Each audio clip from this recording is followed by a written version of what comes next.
तो सर मेनलिप की आवर्त सारणी के बारे में कुछ जानकारी दीजिए। मेनलिप की आवर्त सारणी के बारे में तो आइए आपको मेनलिप की आवर्त सारणी के बारे में बढ़िया से बताते हैं। आप लोग भी ध्यान सुनिएगा और हमारा प्रयास कैसा लगा आप लोग जरूर बताइएगा। देखिए मेनलिप का जो पीरियोडिक टेबल था आपका, उन्होंने परमाणु द्रव्यमान के बढ़ते हुए क्रम में बनाया था। ठीक है, परमाणु द्रव्यमान के बढ़ते हुए क्रम में बनाया था, यानी कि मेनलिप की आवर्त सारणी में जो उसका फिजिकल प्रॉपर्टीज है और केमिकल प्रॉपर्टीज है वो उसके परमाणु द्रव्यमान के आवर्तन होते हैं।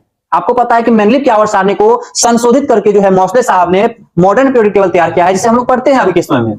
तो हमें पढ़ना है सिर्फ अभी देखना है कि मेनलिप का पीरियोडिक टेबल, मेनलिप के पीरियोडिक टेबल में जो है 9 उदग्र स्तंभ है, ऊर्ध्वाधर स्तंभ है, जिसको हम वर्ग कहते हैं, ग्रुप कहते हैं। ठीक है, लेकिन देखिए 9 को कहते हैं, लेकिन 9 को हम लोग देखते नहीं, उसमें 8 को होता है, 1 से 8 तक। लेकिन 9वां समूह जो होता है ना आपका, 9वां समूह नोबल गैस के लिए है। उसका जो 9वां समूह था वो नोबल गैस से ताल्लुक रखता है, उससे संबंध रखता है, इसलिए 9वां समूह को जो है ना शून्य वर्ग के तत्व हम बोलते हैं, उसके लिए मेनलिप्स के पीरियोडिक टेबल में। ठीक है, और देखिए हम आपको बताते हैं इसका जो समूह 1 2 3 4 5 6 7 और 8 है, इसका 1 से 8 तक, इसे 2 उपवर्ग में बांट दिया है। एक है उपवर्ग ए, एक है उपवर्ग बी आपका।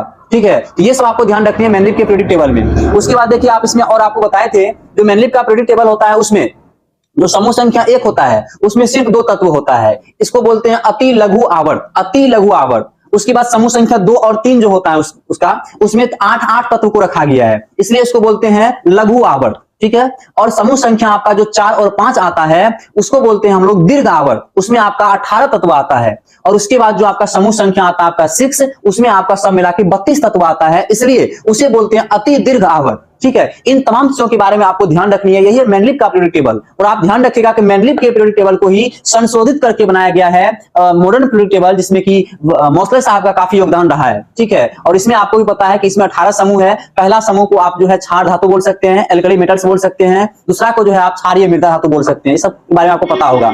इसके बाद जो है अंतिम में जो होता है उसको जो हम लोग क्या कहते हैं, अंतिम में जो होता है वो नोबल गैस के लिए है, 18वां समूह, उसमें नोबल गैस को रखा गया है। ये सब आपको ध्यान रखना है। और उसमें जो है आपका बाएं तरफ जो है ना वो धातु है, मेटल्स है, और जो दाएं तरफ है उसको हम लोग जो है नॉन मेटल्स बोल सकते हैं। और इन दोनों को जो है मेटालियर्स यानी कि उपधातु इन दोनों को अलग अलग करके रखता है। और आपको एक बात और बता दें कि मॉडर्न पीरियोडिक टेबल में क्या होता है कि बाईं से दाईं ओर जाते हैं उसमें धात्विक गुण जो है उसका घट जाता है, लेकिन उसका अधात्विक गुण जो है वहां पे बढ़ जाता है। और वहीं पे एक बात और उसमें बता दें कि उसका जो ये देखिए ये आपका मॉडर्न पीरियोडिक टेबल में भी होगा और आपका जो है मेनलिप के पीरियोडिक टेबल में भी होगा। ठीक है, उसका गलनांक और क्वथनांक दोनों के दोनों जो है, सॉरी गलनांक, अगर हम बाएं से दाएं जाते हैं तो उसका गलनांक भी क्या होता है, वृद्धि होने लगता है उसमें।